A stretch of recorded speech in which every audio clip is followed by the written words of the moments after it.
Wala visit yan. Ano nangyari? Patay na. Nagkalaglagan na. Nalaman na kung sino talaga yung mga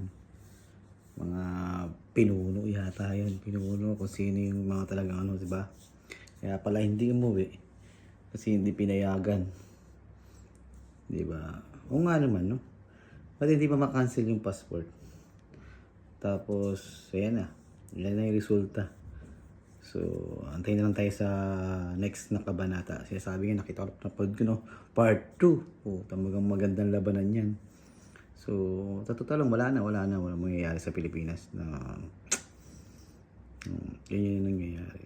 Mahina na yung Pilipinas. Sino mo? Babagsak na yung sa PSE ba yun?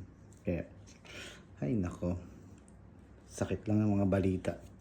Diba? Sayang yung buwis na binabayad natin. O, diba? Hanggang kailan kaya yung magtatakpan, no? Ang dami na nadamay. Siguro matagal na lang ang kalakaran yan. So, yun lang. Tingnan natin, panoorin na natin part 2, mga kapipon.